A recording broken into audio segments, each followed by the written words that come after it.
dignitaries on the dais, Thiru Santosh Babu, principal of this D.G. Vaishnav College and the host of the event,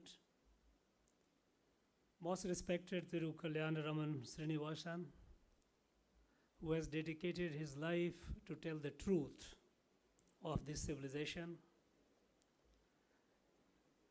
Thiru Ashok Kedia, treasurer of this college, Thiru Sandeep Kumar, Director, Center for South Indian Studies, Thiru C. Chidambaranathan is the head of this department which is hosting this event in collaboration with CSIS, Tirumati Rama Devi Sekar, Director, Center for Art and Excellence, distinguished experts, invitees, faculties, my dear students.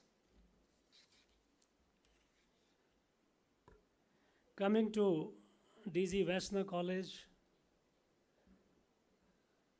is always a very, very delightful experience for me, because this is one institution which has been not only imparting quality education, it has been imparting, I would say, not only quality knowledge, but quality education, knowledge with values. In the academic parameters, it has been doing very well. We heard A++. But I have seen the students coming out of this, they are imbued with certain values which are very critical to our identity, to who we are. I'm happy to be part of this event because it's a 2-day seminar on this civilization, a particular civilization that defines who we are. Center for South Indian Studies, I would like to thank them to take initiative and in collaboration with D.G. Vaishnav College come up with this 2 days event where speakers, experts will be talking about the most ancient civilization, which is not a dead civilization, it is a living civilization. But there are challenges. There are challenges to this civilization. And I would urge the experts to address those challenges and the students to be inquisitive with open mind. Because I am not aware whether any other civilization has been suffered so much violence by the vested interest in the last 200 years as this civilization. The first assault was by the Europeans.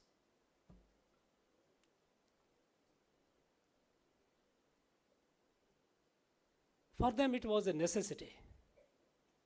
In the middle of the 19th century, by then, Europe had almost colonized the whole world, barring Soviet Russia.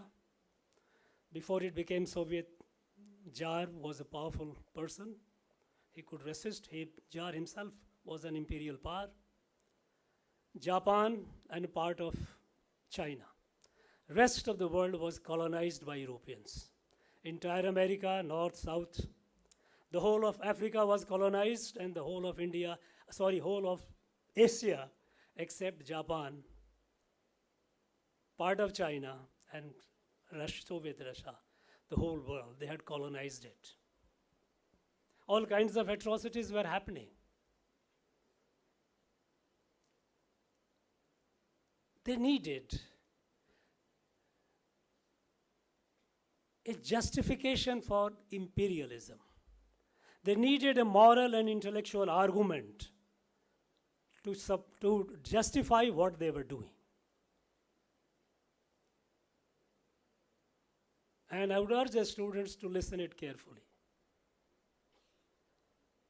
They needed a moral and intellectual argument to justify imperialism capturing the whole world, annihilating the native people of America, annihilating the people of Australia, colonize the world, suppressing the whole world. And in the quest of that, they came up with two arguments. One, of course, was they said, the moral justification, they said, it was to spread the gospel because the rest of the world was in darkness. So they needed to do that. But other argument which they found was, which began with the 1853, when they came up with race theory.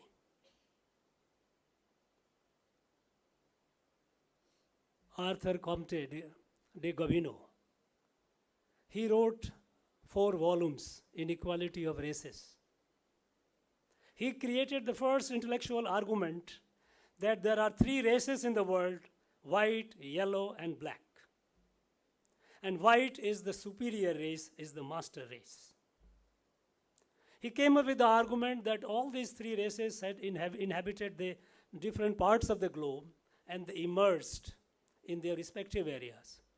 But the white race was the superior race. It was handsome to look at, and it was intellectually the smartest.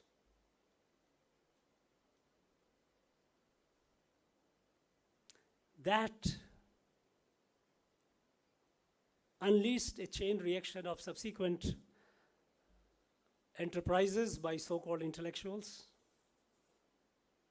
People started coming up with measuring the skull, what they called cephalic index, the length and the breadth of the skull. People with the vernier caliper, they started measuring the people. They did it here in our country. You go and see the records in the archives, what all they did, measuring which race you are, to find out races and sub-races.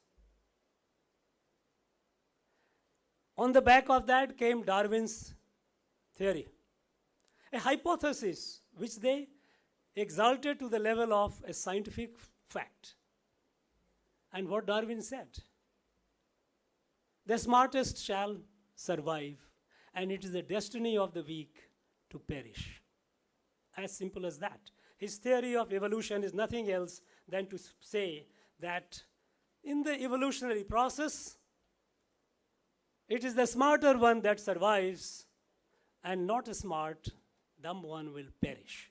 So perishing the dumb one was a natural, their natural destiny, nothing to worry about it. Now the race theory and the Darwin's evolution theory, which of course Darwin's cousin, Francis Galton, came up with the theory of cultivation of races, eugenics.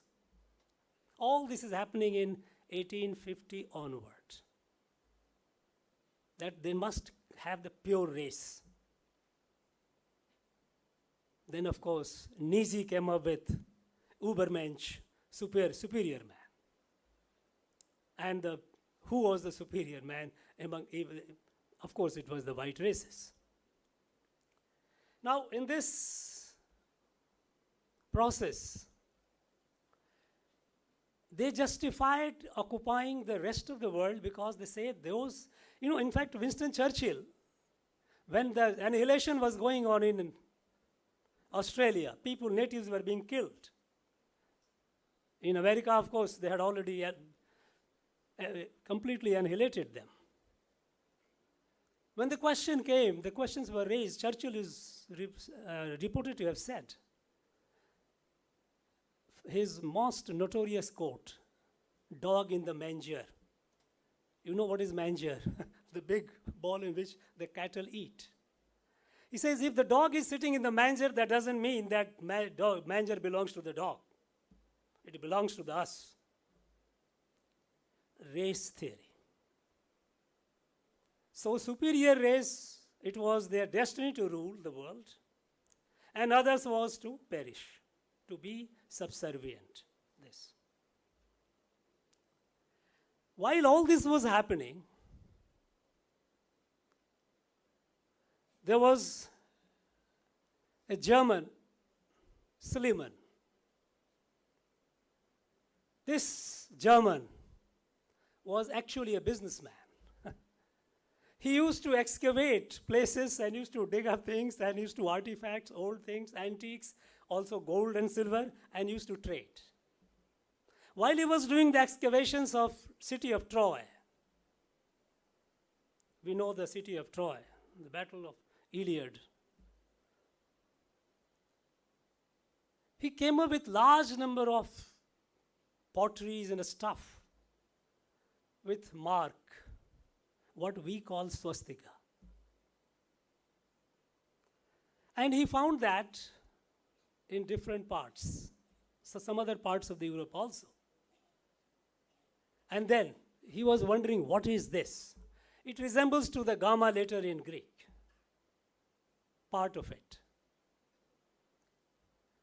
And in the course of it, he wrote, one of the letters that he wrote was to Max Muller. His name we have all heard. What damage he has done. What distortion he has done. He was a professor of philology in Oxford. And he had studied Sanskrit. He had written more than 50 books, sacred texts of the East. So when Schliemann wrote to him also, what does it mean to try to make a sense of it? And then Max Muller responded in his letter that this is found mostly in Indian literature, Vedas and Indian scriptures, ancient scriptures. It is called swastika. And it is a sign of prosperity. First, he also said that it represents sun god. And then, this swastika was captured by this. Swastika came into being, they said. And then he used the word, maybe the Aryan nations have used this symbol as, he came with the Aryan as a nation, as a sign of prosperity. It got currency, Aryan. Never before Aryan as a race anywhere it appeared. None of our Indian literature, either Sangam literature nor the Vedic literature, they have used the word Aryan as a race. In fact, we have our own Tamil literature, more than 2,000, 2,500 years old. None of them have used the word Aryan as a race, none. We know in our literature, in our ancient Aryan, what is Aryan? Because why I'm coming to this is, because this is linked with this. And I was disappointed, I must say, and I'm not disappointed so much primarily because when we heard the computer scientists talking about our tradition, Tamar Bharni, and there is an Indus tradition of the north, it is out of ignorance, and it's not his fault. He is a scientist, computer scientist. But in the last 60, 70 years, Dravid ideology has created a narrative of the differences, the Aryan and Dravidian. Aryan as a race. I'm coming to that. How did the Aryan as a race theory come up? It emerged. It emerged out of compulsion of the Europeans first to find justification for imperialism controlling the whole world. So Max Muller used the word, in the letter respond, Aryan nations could be using this as a symbol of prosperity and also the symbol to reflect God, sun god. It got currency. And in that background, later subsequently Hitler, you know how the Nazi party took up this superior race, when he Nazi, that's Übermensch, that superior man, master race. And there they came up, that the Aryans were the master race, and Germans were the pure Aryans. And they moved to different places. They also invaded India. When they got the documents showing that what an advanced civilization it was, they attributed it to the Aryans. But they say that races got contaminated with this, miscegenation, mixing the blood. but the pure one remained in Germany and neighboring Europe.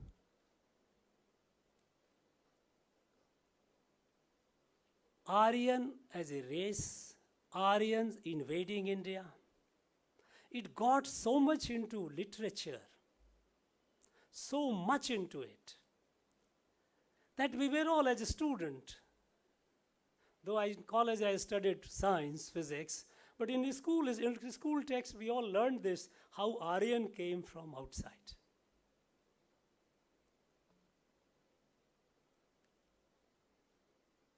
Great people, well-known nationalists, great scholars could not escape this Aryan invasion theory because there was so much all around written about Aryan invasions all over. And in this, a lot of our own people also contributed. And I must say, a significant share also goes to archaeologists. They also have tried to come up with theories in support of that. Maybe because the ruling dispensation, why past is relevant? Why are we talking about Indus civilization today? Why past is relevant? If it is dead and gone, why? It is only academic interest, don't waste time on it. It is relevant because, first of all, this past is a living past. Because if more than 66 crore people went to Mahakumbh, how did they go?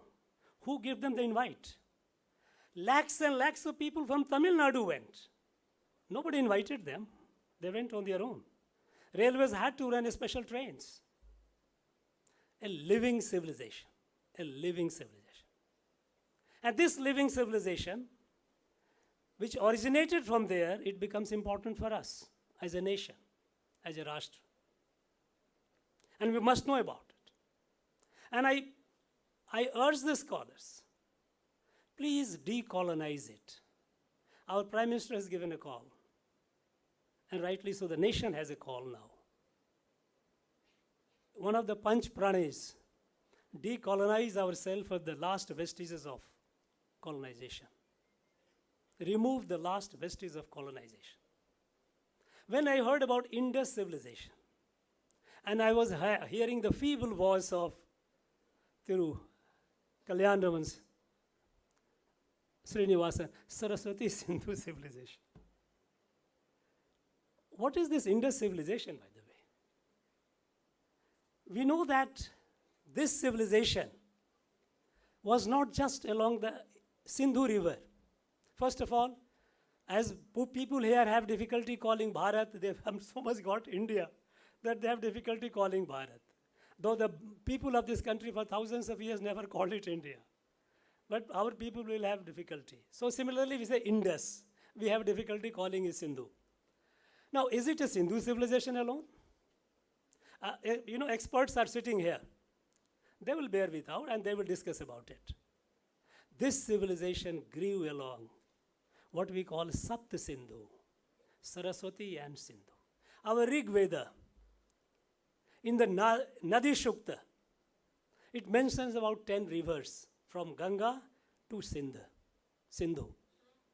From Ganga to Sindhu, we have 10 rivers. And among them, the 7 rivers, which we call Sapt Sindhu. Sindhu, Satluj, Jhelum, Ravi, Chenab, Vyas, and Saraswati. These 7. This Saraswati doesn't exist today. And that made the critics of Indian civilization, because British had to downgrade our civilization. Because they had to say that we were in dark ages. They could not accept the fact that India was such a great civilization, notwithstanding the fact that at the time of colonization, British scholars had admitted how advanced was the India civilization. But that was in the later part of the 18th century, after the Battle of Plassey, when they started colonizing and capturing the territory. I'll just tell you one letter, how they have described India's civilization. When 1765, when they had taken over the control of Bengal de facto, large number of British scholars started visiting India. They started unearthing, looking into the India's past, and they were completely astounded. They were apprehensive that, like other places like America and other places and Latin America, these people went and destroyed the whole thing. Here, this will also be destroyed. So a group of professors from Edinburgh University wrote to the British government to commission large number of people to discover, collect, and translate the works of the ancient Hindus. This is the language used. Discover, find out where these are. Collect, take it, and translate. Because this will enrich European science and broaden European thought process. Anyone who has got curiosity, you can go into it. It was a March 9, if I remember correctly, 1788. Macnaughey was the professor of Edinburgh, who had written it to the British.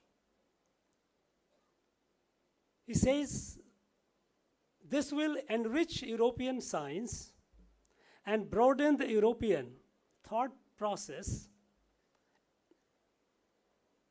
Remember, that was the time when Europe was in the so-called Renaissance, having an age of reason. They was talking about all the intellectualism and the preeminence of reason. So this will enrich the science and broaden the thought. And then they said, this will help us understand, mark the words, it is a Macnaughey word, not mine. It will help us understand the celebrated people are Hindus, from whom Moses received his learning, and Greek their art and religion. Moses came 1,000 years before Jesus Christ. This was the admission of the British scholars at the time. But subsequently, at the beginning of the 19th century onward, when the need for consolidation of empire became preeminent, they suppressed that. And they started collecting all these and downgrading the Indian civilization, calling it even in dark ages. In that process, they said that no, Veda was a fiction. Where is Saraswati? Saraswati river doesn't exist. And we know that in the Rig Veda, scholars will bear me out. Saraswati has been mentioned several times. Someone says that more than 50 times. Of the 10 mandalas, in 9 mandalas, Saraswati, because even today in archaeology, when we have found the locations of the 7 major cities, 5 of them are located in Saraswati Basin. Whether it is Rakhigarhi, Dholavira, Lothal, Kalibangan, all these are in Saraswati. In Sindhu, there are only 2. Mohenjo-daro and Harappa. But Saraswati doesn't exist. Saraswati has mention even in Mahabharata. Mahabharata, it mentions about Saraswati in Salya Parva. That when Mahabharata war was happening, elder brother of Sri Krishna, Balaram, who was not happy with this war, he said, no, I will not be with either side. And he went on a pilgrimage on holy places on the banks of Saraswati. Kalidas has written in his Kumar Sambhavam that Saraswati meets ocean near Somnath. Subsequent discovery, 1980 onward, when they're imagining through the space imagery, NASA's Landsat satellites, their images, and later our ISRO, they have conclusively proved how Saraswati originated and how it moved. between Yamuna and Satluj. This river ran through. Nuclear physics, as a study of radioisotopes of hydrogen and oxygen, has established the time when Saraswati dried up, approximately around, experts as usual may or may not agree, but general thinking is about 2,500 years before the Common Era. It dried up. First, it changed some courses, its course. Yamuna and Satluj were tributary of Saraswati. Later, Yamuna became tributary of Ganga and Satluj to Sindhu. And the river dried. Tectonic shift, climate change, all these things happened. This Aryan invasion, Aryan came from outside. Aryan as a race,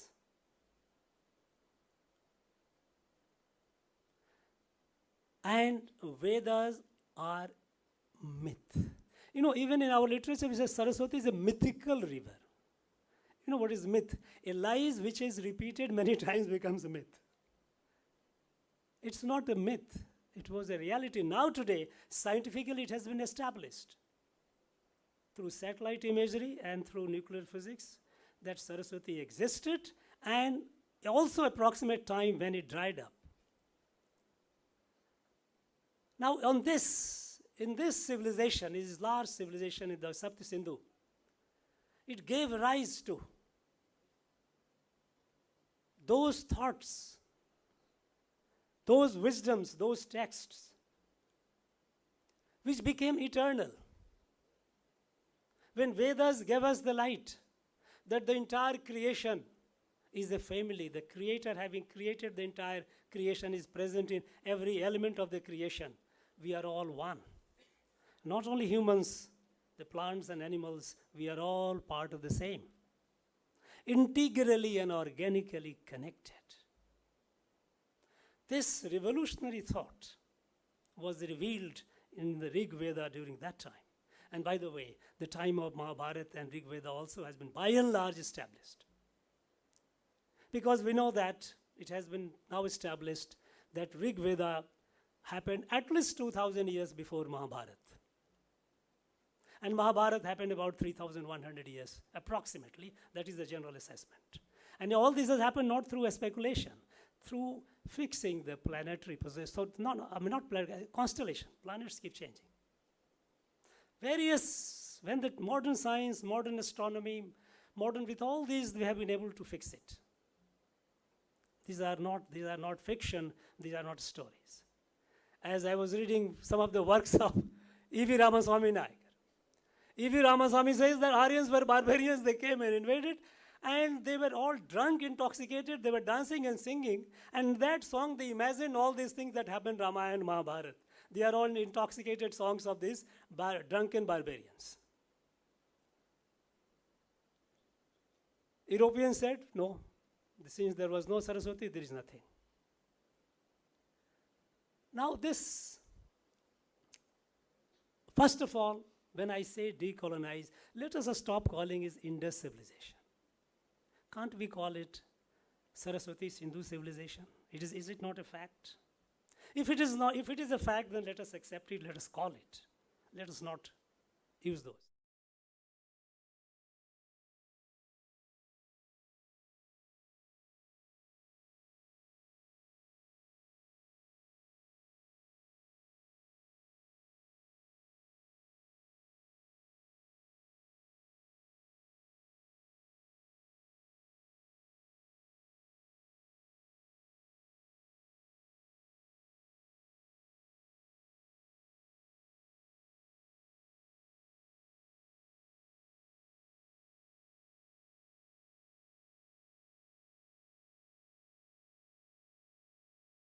In our own country, here in this very land, we have a Dravid ideology that believes in that Aryan and Dravidian separate races. Groundwork was done by Caldwell, Robert Caldwell, who wrote the book. Absolutely, anyone with a critical eye will read it and will find it's all nonsense. Grammar of Dravidian languages. Dravidian languages, not only Tamil, all Dravidian. But over the time, rest of the Malayalam, Telugu, Kannada, they have moved away. They have no problem. Somehow here, ideology is limited to here. They say, no, we are a separate, linguistically a separate group. We have nothing to do with the rest. And then race, Dravid separate race, Aryan separate race. These lies have created a political ecosystem which is threatening the unity and integrity of our nation. The history and the truth of Saraswati Sindhu civilization has to come out in intellectual and public discourse. Intellectuals cannot be just, and our intellectuals have done a lot of harm, there's no doubt about it. Because even after independence, we know that after independence, intellectual space was captured by Marxist ideologues. And Marxist ideologues, they were true, very loyal to their patron saint, God, Karl Marx. And what did Karl Marx say? Karl Marx, he wrote in 1852, 20 essays he wrote in New York Daily Tribune, where he said, the running theme of all his essays was, British Empire has two tasks in India. Total annihilation of India's social order. Because in India, people, they worship cows and monkeys. And collective is so powerful that it doesn't allow individual to grow fully. Because they believed in individual sovereignty. That is the basis of the Western political thought. Individual is sovereign, collective has no place. Collective is made out of individual through contract. That is a social contract theory. So, Karl Marx said, the British must perform two tasks in India. First, total annihilation of India's social order. Because they are all barbarians. They must be destroyed. And second task, to lay the foundation of Western material civilization. So if Marxist ideologues, and historians so-called, if they do that, nothing wrong in that, because they are only being loyal to what Marx said. Our own people, D.D. Kosambi, I wonder how he is called historian. He was everything. He was a mathematician, he was a doctor, medical doctor, he was all not. He wrote, he talked about all this, how dark was our past. And this has been carried forward by subsequent Marxist historians. This has found place in our textbook. Even earlier time, Dr. Tarachand, who was also an archaeologist, what he did? He came up with a thesis when he was in 1922 in Oxford, Oxford Queen's College. He came up with a thesis, Influence of Islam on Indian Culture, and there he says, Alvars, Nayanars, Sankaracharya, Ramanujacharya were all deeply influenced by Islam. I mean, preposterous. But Dr. Tarachand was advisor to the government of India in the initial decade of our independence. They are the people who shaped our curriculum, our text. For a very long time, we kept looking down upon our civilization. And as far as the Saraswati Sindhu civilization is concerned, Dravid ideologues are at pains to find out as much literature as possible. And that is what you find their commissioned retired bureaucrats writing books, how it is different. Their argument is that this civilization, now they use the word Indus civilization. Indus civilization was actually their civilization. Aryans, barbarians came, they attacked, and we moved south.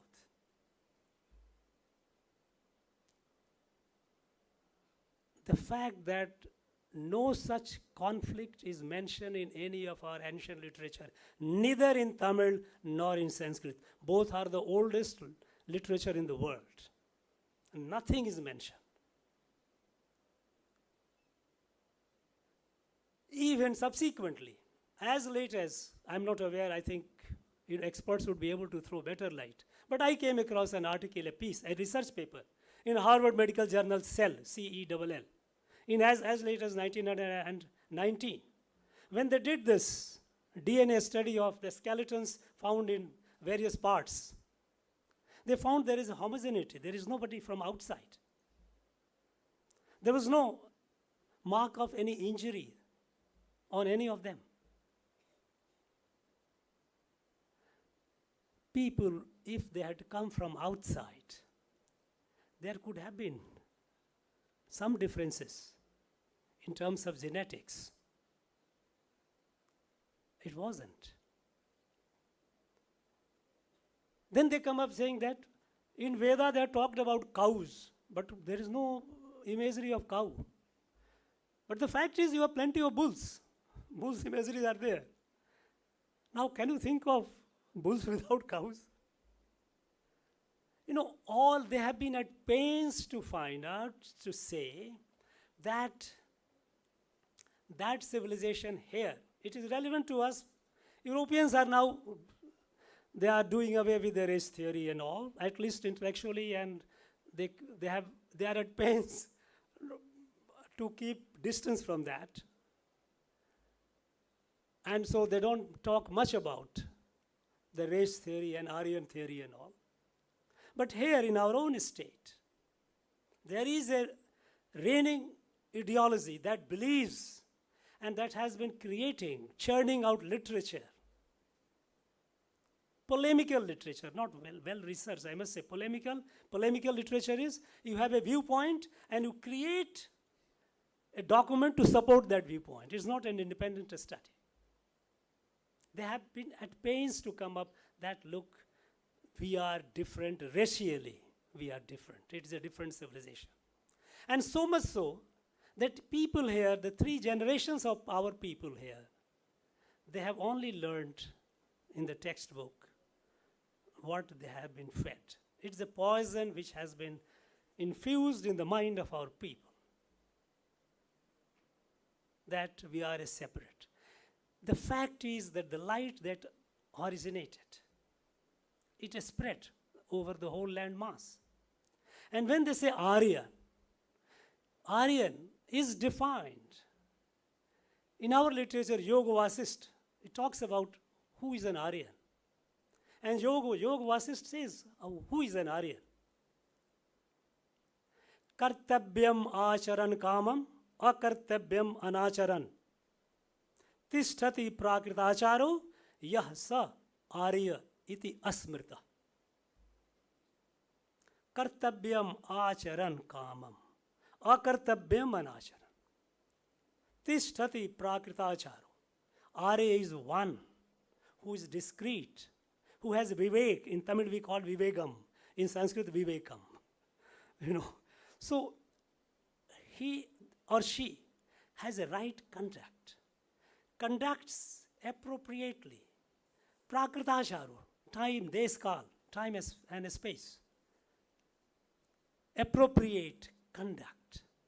Right and wrong. The one has a discretion, who has a sense to discriminate right and wrong. And that is why, out of respect, people have been called Aryan. And here there are arguments to say that Ayya, when we use the word in Tamil, Ayya, is a Prakrit of Aryan. We say as respect. It's not a race. But this people, those who have created, and they have twisted, they have been fabricating it to serve their interest. I would urge, and I have expectation from this 2 days conference, that we should not just go into the nitty-gritty of what was the size of the jewelry and what is the pottery. But interpretation of past becomes relevant, and that is how it becomes relevant. It is relevant today because we have a future. It is a living because Vedas, what the light revealed, is the universal light. It is the light which in last year in the G20 when we had the presidency, when we say Vasudhaiva Kutumbakam, it comes from that. The world is a family. Kutumbam, Yadu Mure, Yavarum Kelir, what we have said, it is all one. It is that light, that civilization which created a Rashtra, not a political state. And we know what is Rashtra. Rashtra comes in our Vedic, right from the Rig Veda. The Rashtra is Bhadram Ekshanta Rishya Swavida Tapo Diksham Upniseduragra Tato Rashtram Baramavajashta Jatam. When Vishwa Kalyankari, those rishis, those who had thought the well-being of the whole world, those hard labor, those who were aware of the Atmagyan, Swavida. And what is Atmagyan? Mam Atma Sarva Bhuta Atma. My self is the self of all. We are all one family. This unique light that was revealed during this civilization, Saraswati Sindhu civilization. This legacy that we have is a living legacy that has shaped Bharat. Bharat was never, some people ask, tell me, Mr. Governor, who was the ruler who ruled the whole country? My friend, Bharat was not defined by ruler. It's a unique country in the world, unique country. I challenge you, anyone, you give me an example. This country at no point of time was ruled by any one ruler. And yet, in all the parts of this country, you have places in the area of different kings, but that place belonged to the whole Bharat, not belong to them. Could Setupati say that Rameswaram belongs to him? No, cannot. Saurashtra king could not say that Somanath belonged to him. Kasi did not belong to Kashi Naresh. All over, through hundreds and hundreds of such places located, which belong to the whole Bharat, it did not belong to that king. And people of every part of the country had equal right there. When people, more than 60 crore people went to Kumbh, can you imagine ever, in the past or even in the future, anybody who is a ruler of that place who is controlling, no, I will not allow anyone to come here take bath. Just not possible. This is Bharat, no other country in the world you have. So Bharat is not a political state, it is a Rashtra. That is why Rashtra is defined in the Veda, that light, the light that came from the Veda, which is spread around, which has shaped our thinking, towards ourselves, towards the nature. That is why in every part of this country you go, traditionally people, they say, when they go and cut the tree, they do the prayer. I have need, so that is why I'm cutting you. I'm sorry, please forgive me. It is only the modern thought, mercantile thought, that we have been destroying this. Our original, the Vedic teachings are that we are all part of the family. They are all divine. Our rivers are divine, our rocks are divine, our plants are divine, animals are divine, every being is divine. It's an expression of divinity. And today, when the world is in crisis, when the world is fighting on the verge of the threshold of destroying itself, this light is needed. That is why at the time of independence, Rishi Aurobindo, he had said, now the time has come to take this light to the rest of the world. Because Bharat, this light came to this area, this Saraswati Sindhu civilization area. It did not come just for itself. It didn't come just even for Bharat. It came for the whole world. Because we must live in harmony. We must coexist together happily.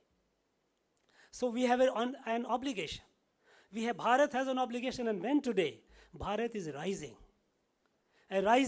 with a clear sense of a goal that we must be a fully developed country. We must be a samartha country. We must be a capable country.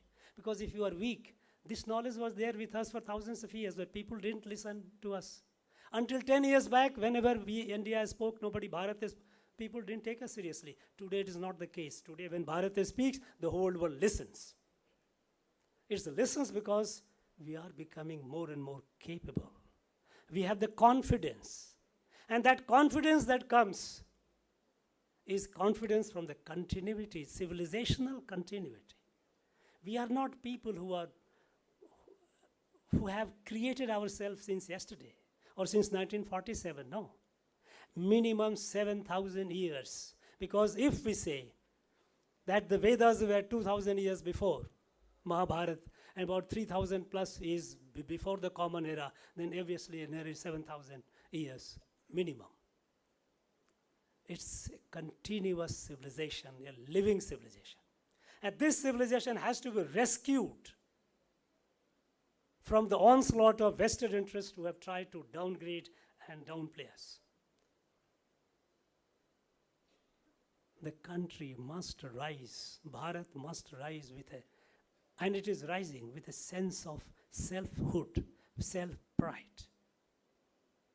And to restore that pride, this civilization is crucial. We have to debunk all that, all the violence that has been caused to this civilization. And we must do it right from using the term. We shouldn't be shy of calling it Saraswati Sindhu civilization. It is important to know about the details of it, but it is more important to interpret it in the context of today so that it leads our path to tomorrow, a better tomorrow.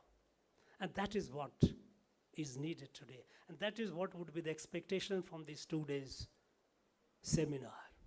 I am sure scholars will raise the issue, will take it forward. Students will ask critical questions. Please do that. Make this a churning so that the nectar of truth comes out of it, so that our path is cleared. All the obstacles that are here and there, they are removed. It must have a purpose. It cannot be purposeless. And I am sure these 2 days, it will serve the purpose. I have no doubt about it. I wish this conference very, very very productive, fruitful. Thank you very much. Jai Bharat.